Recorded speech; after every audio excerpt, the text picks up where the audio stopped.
Usually یہی سنا جاتا ہے کہ جب پیٹرول اور ڈالر جب ڈالر بڑھتا ہے تو آٹومیٹکلی سب کی پرائسز بڑھ جاتی ہیں. ٹھیک ہو گیا, یہی سننے میں آتا ہے. بٹ پی ٹی آئی کی حکومت تھی, تھوڑا سا پیٹرول بڑھتا تھا, پھر اس کو دے پل ڈاؤن بیک. ٹھیک ہو گیا سر, لیکن ابھی ان کو کچھ سمجھ نہیں آ رہی, بڑھتا جا رہا ہے. عمران خان 187 پہ اگست ڈالر چھوڑ کے گیا تھا, اور اب آپ ڈالر کا ریٹ دیکھیں کہاں چلا گیا. پیٹرول رات تک ہمیں کہتے ہیں کہ بالکل نہیں, کوئی مسئلہ نہیں ہے, پیٹرول نہیں بڑھے گا, نہیں بڑھے گا. بٹ آپ نے بڑی خوبصورت بات کی, اچھا سوال کر جاتی ہیں, آپ کی یہ خوش اسلوبی ہے, آپ اچھے انداز میں اچھا سوال کر جاتی ہیں. اچھا, اس میں نا آپ دیکھیے کہ جب نون لیگ اپوزیشن میں تھی, بلکہ پی ڈی ایم میں کہوں گا کیونکہ پی ڈی ایم کی حکومت ہے, پی ڈی ایم جب اپوزیشن میں تھی وہ کہتی تھی رات کے وقت تو چوریاں ہوتی ہیں, ڈاکے پڑتے ہیں, یہ رات کے وقت پیٹل بڑھا کے چوری اور ڈاکہ ڈالتے ہیں.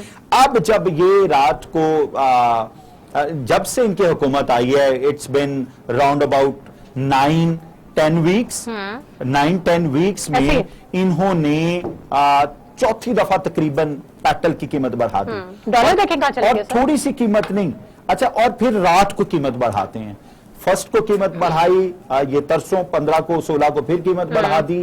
اب یہ ہمارا المیہ ہے کہ جو حکومت آتی ہے وہ پچھلی حکومتوں پہ وہ سارا مدعا پھینک کے اس کے بعد کہتی ہے جی ہمارے تو کنٹرول میں نہیں ہے. اس طرح عوام مر رہی ہے, عوام پس رہی ہے, عام آدمی کا کوئی پرسان حال نہیں ہے.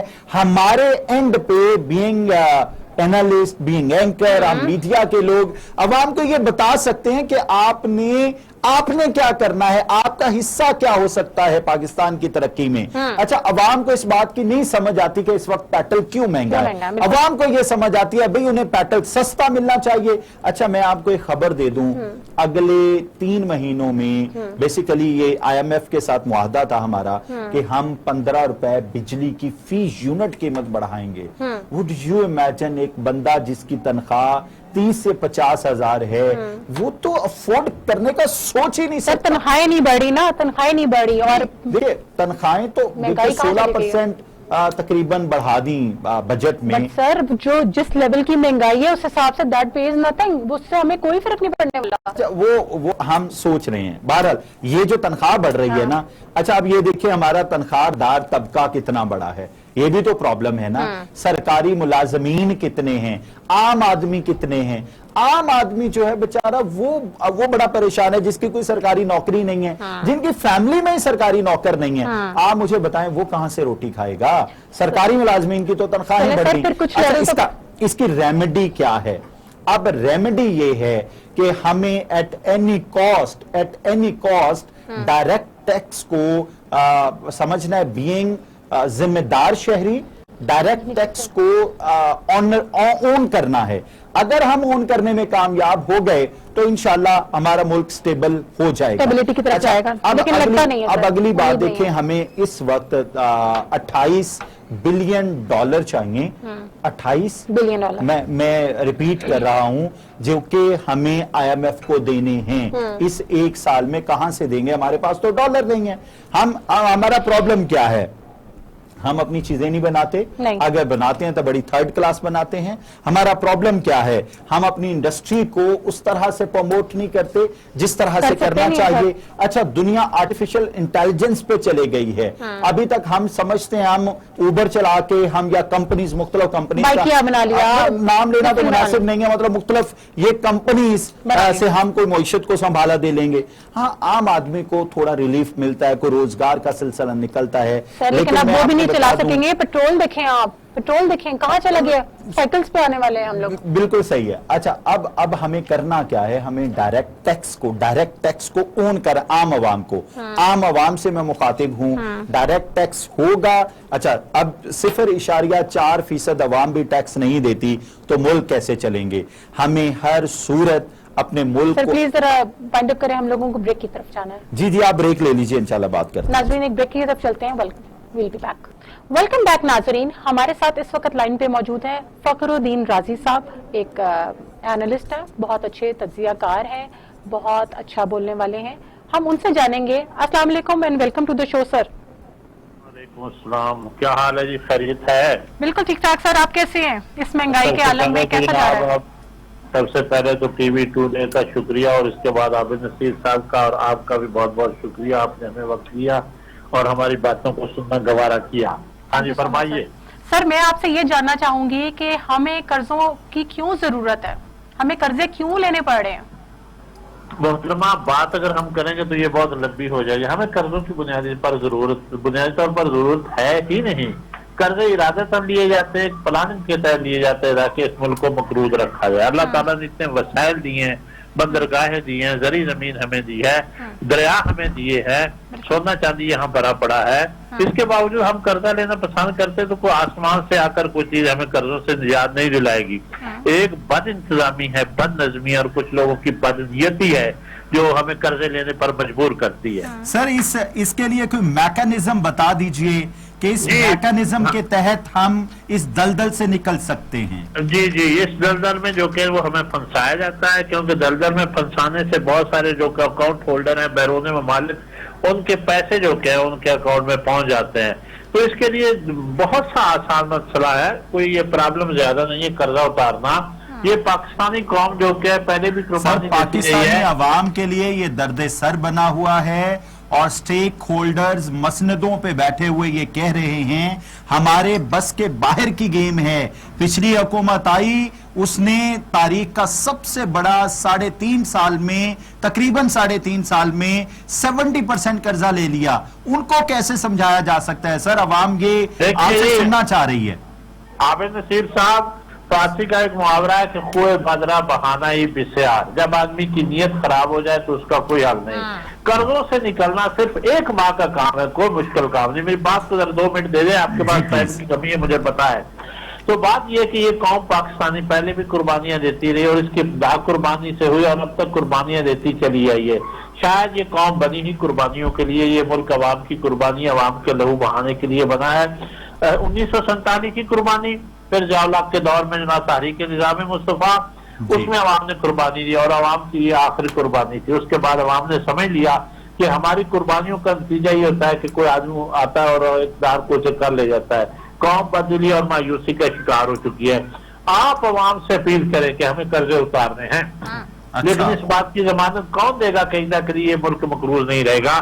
میں دعوے کے ساتھ کہتا ہوں اگر اس قوم کو یقین دلوایا جائے کہ ہم آخری قرضہ لے رہے ہیں, ہم آئندہ کے لیے قرضے سے فارغ ہو جائیں گے.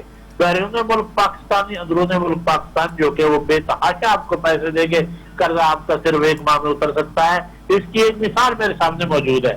نواز شریف صاحب جب پہلی دفعہ آئے تھے تو انہوں نے اپیل کی تھی عوام سے کے لیے مجھے پیسے جو قرضہ اتارنا ہے, اور بہت سا قرضہ جو کہ تھا اس انداز میں اتر گیا تھا, لیکن پھر بھی وہی ملک اسی طرح مقروض چلا آ رہا ہے. سر آپ نے مجھے ایک سوال کرنے کی جسارت کرنی ہے. آپ نے کہا کہ 1 ماہ میں قرضہ اتر سکتا ہے.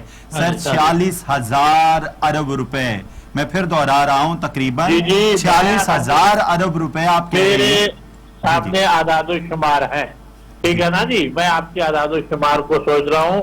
آپ قوم کو, پاکستانی قوم کو یقین دلائیں کہ یہ آخری قرضہ ہوگا, اس کے بعد قرضہ نہیں ہوگا. اور بیرون ممالک جو پاکستانی ہمارے بیٹھے ہیں, جو اس ملک کے لیے کمائی کر رہے ہیں, جن کی آمدن کے ذرائع سے یہ ملک چل رہا ہے, انہیں یقین دلائے کہ ہمارا یہ آخری قرضہ ہوگا. لوگ خواتین اپنا سونا تک, اپنے زیورات بیچ کر اس ملک کو بچانے. سر معذرت کے ساتھ میں آپ کو کاٹ رہی ہوں, مجھے یہ بتائیں سچ کون بولتا ہے اور یقین کون دلوائے گا؟ ہاں, یہی اصل پرابلم یہ ہے کہ عوام کا اتنا اعتماد خراب ہو چکا ہے پاکستان سے اب تک کہ اب کوئی کسی پر اعتماد کرنے کے لیے تیار ہی نہیں ہے. مثلا میں آپ کو بتاتا ہوں کہ 3 پارٹیاں کام کر رہی ہیں. نون لیگ ہے ہمارے پاس, زرداری صاحب ہے ہمارے پاس, جناب والا عمران خان کی ذات کی حد تک تو آپ کہہ سکتے ہیں, لیکن جو انہوں نے ہیرے جواہرات کٹھے کیے ہوئے تھے وہ بھی تو ماشاءاللہ ایسے ہی تھے کہ کبھی چھلانگ لگا کر ادھر ہو گئے, کبھی چھلانگ. اب ہمارے پاس 3 رستوں کے علاوہ متبادل کوئی رستہ نہیں, اور تینوں رستے ہی عوام کے لیے مایوس کن رستے ہیں. آپ نے کہا عوام کو یقین دلا دیا جائے. سر ڈیم والے پیسے کدھر گئے بتا سکتے ہیں؟ ہاں, یہی آپ میں اسی موضوع پر آ رہا تھا, آپ کی بات کو دہرانا چاہ رہا تھا کہ تیرے وعدوں پہ کہاں تک میرا دل فریب کھائے, کوئی ایسا کر بہانا میری آس ٹوٹ جائے. اب عوام کی آس جو کہ وہ امیدیں جو کہ وہ ختم ہو چکی ہیں. لیکن پھر بھی اگر کوئی گروپ میدان میں آئے اور وہ عوام کو یقین دلائے کہ ہم آپ کا قرضہ اتار دیں, یقین جانے یہ قوم اپنا سب کچھ قربان کرنے کے لیے تیار ہے. سر قوم آپ کو یاد ہوگا جی آپ کو یاد ہوگا کہ آزاد کشمیر میں زلزلہ آیا تھا تو وہ جو کہ تھا کس طرح یہاں سے ٹرک بھر کر پنجاب سے سندھ سے بلوچستان سرحد سے گئے تھے, عوام گئے اور اس سارے زلزلے کو 1-2 ماہ میں جو کہ تھا مکمل, جو اتنے بھی مکان گرے تھے وہ مکان بن گئے, ڈیم جو کہ تھے وہ بن گئے, نہریں بن گئی, سڑکیں بن گئی. 2 ماہ میں ہم نے اسی ٹوٹے پھوٹے کشمیر کو دوبارہ زندہ پائیدہ کر دیا تھا. جی سر, عوام پتہ کیا کہتی ہے؟ عوام یہ کہتی ہے اگر ہمیں پیپلز پارٹی نے اب دوبارہ سے آ کے سہارا دینا ہے, اگر نون لیگ نے ہی سہارا دینا ہے, اگر پی ٹی آئی نے ہی سہارا دینا ہے تو گر یہی ٹھہری شرط وصل لیلا تو استعفیٰ میرا بحسرت و یاس. عوام کو اس وقت امید نہیں ہے کہ ان میں سے کوئی ایک بھی سچ بولتا ہے. عوام ان بیساکھیوں کا سہارا لینے کے لیے تیار نہیں. سر کوئی ایسا میکنزم دے دیجئے جو واقعبل ہو. دیکھیے جی, میں آپ کو بتاؤں, میں نے ایک تو بات یہ کر دی, یقین جانیے, لیکن یہ اگر آپ نے ٹیکنیکل طریقے پر اور اس میں کچھ ہماری بیوکریسی اگر تھوڑی سی مخلص ہو جائے, کیونکہ اختیارات تو اصل کاروائی بیوکریسی کے ہاتھ میں, ہم پلاننگ کے ذریعے 2, 4, 5 سال قرضوں سے نجات حاصل کر. سر معذرت کے ساتھ آپ کی بات کاٹ رہی ہے, بیوکریسی کچھ بھی نہیں کر سکتی, ان کے پاس کوئی انڈیپینڈنسی نہیں ہے اس چیز کے اندر, وہ کچھ بھی نہیں کر سکتی. جب تک کسی منصوبے پر ڈپٹی کمشنر صاحب سائن نہیں کریں گے, وہ منصوبہ کسی طرح سر اوپر سے کال آ جاتی ہے, وہ کیا کریں, نوکری بچائیں, کیا کریں. ہاں یہ بات ہے, اختیارات ہے ڈی سی صاحب کے, اور میں لحاظ ہوں کسی اور کا, مجھے اوڑتا کوئی اور ہے, ٹھیک ہے نا جی. اختیارات ڈی سی صاحب کے ہوتے ہیں, سائن ڈی سی صاحب کے ہوتے ہیں, اور اوپر سے اختیارات اس کا یہ ہے کہ آوے کا آوا ہی بگڑا ہوا ہے, ٹھیک ہے نا. تو ایک ذرا میں سخت لفظ بولنے لگا ہوں کہ سامان میں سارے ہی ننگے ہیں, ٹھیک ہے نا جی. تو میری بات کو ذرا فیل نہ کرنا, لیکن اس کے علاوہ میں اپنا مفہوم نہیں ادا کر سکتا تھا. تو بات یہ ہے کہ اس میں قرضوں کے لیے اگر ہم ایک پلاننگ کریں, مثلا ریلوے کو کارپوریشن کا درجہ دے دیا جائے, اس کے 60% اسے فروخت کر دی جائے, 20% آرمی کے لیے, 20% انتظامیہ کے لیے رکھ لیے جائے, اور یہ خاموش پارٹنر ہو, یعنی صرف پیسے لے, نفع لے, انتظامی امور میں ان کا دخل کر دیا. پی آئی اے کو آپ کارپوریشن بنا دے, اسٹیل مل کو کارپوریشن بنا دے, جتنے بھی خسارے میں جا رہے ہیں ان سب کو کارپوریشن کا درجہ دے دے, 2-4 سال میں ہم قرضوں سے نکل آئیں گے. اصل میں جو کہنا نیت میں فرق ہے. کچھ ہمارے ہاں ایسے لوگ پائے جاتے ہیں وہ جو کوئی مثالیں دے دیجئے کہ پرائیویٹائزیشن بڑا بوم پکڑا تھا, فلاں ادارے کی پرائیویٹائزیشن ہوئی, فلاں ادارہ بوم پکڑ گیا. پرائیویٹائزیشن میری بات سنیں کوئی اچھی چیز نہیں ہے, لیکن جب آپ کے پاس 2 آپشن ہوں, 2 برے ہوں, تو ان میں سے کم برے کو اپنانا پڑتا ہے. بعض دفعہ زہریلی دوائی علاج کے لیے کھانا پڑتی ہیں. جب کینسر کا مرض ہو جائے تو اس میں کڑوی دوائی کھا کر اپنے جسم کو ایک دفعہ تباہ و برباد کرنا پڑتا ہے. لیکن اور اس کا مطلب آپ یہ کہہ رہے ہیں کہ یہ جو حکومت نے پیٹرول پر سبسڈی ختم کی ہے یہ ٹھیک کیا ہے؟ نہیں, ایسی بات, یہ بات نہیں. میں آپ کو مثال پہلے سن لے, آپ 60% حصہ ریلوے کے فروخت کریں, یقین جانے 6 ماہ میں ریلوے درست ہو جائے گی, اور اس میں آپ کو اربوں روپے حصے کے فروخت میں ملیں گے. وہ آپ قرضے وقتی طور پر قرضہ اپنا اتار لیں, اسے کام چلا لیں. لیکن بنیادی طور پر کوئی بھی معاشرہ ہوتا ہے اس کو چلانا افراد نہیں ہوتا ہے. افراد کو اب جو کیا ہے اتنی ٹھوکریں پہنچ چکی ہیں لوگوں کو کہ وہی پہلے والی جو بات میں نے دکھائی تھی کہ کسی پر کوئی اعتبار اب رہا نہیں ہے. ورنہ یہ قوم اب بھی قربانیاں دینے کے لیے تیار ہے, اپنا پیٹ کاٹنے کے لیے تیار ہے, پرانے کپڑے پہننے کے لیے تیار ہے, پیدل چلنے کے لیے تیار ہے. قوم سے جو مانگو گے وہ تیار ہے. لیکن سوال یہ ہے کہ جو ہماری اشرافیہ ہے, معززین ہے, جو اس ملک پر قابض ہے, وہ اس ملک کے لیے کیا قربانی دینے کے لیے تیار ہے. سوال یہ ہے.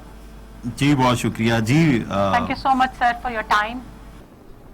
عابد صاحب میں آپ سے پوچھوں گی, مجھے یہ بتائیں, انہوں نے اپنا موقف دے دیا, آپ اس بارے میں کیا کہتے ہیں جو پیٹرول کی قیمتیں روز بروز بڑھتی جا رہی ہیں؟ دیکھیے میں نے پہلے عرض کیا تھا کہ ہمیں ایٹ اینی کاسٹ ملک کے حق میں دیکھنا ہے بہتر کیا ہے. ہمیں سب کو ٹیکس دینا چاہیے, سب کو ملک کو بیساکھیوں سے آزاد کرنا چاہیے. اس وقت ہم اپاہج ہیں, بینگ اے نیشن اپاہج ہیں, ہماری ایک لولی لنگڑی حکومت چل رہی ہے. اچھا پھر جو ہے نا سب سے امپورٹنٹ, نون لیگ نے اس وقت جو نیب کا قانون ختم کر کے اور الیکٹرانک ووٹنگ ختم کر کے عوام کو پیغام دیا نا, وہ کوئی اچھا پیغام نہیں ہے. مطلب پی ڈی ایم نے, میں کہوں گا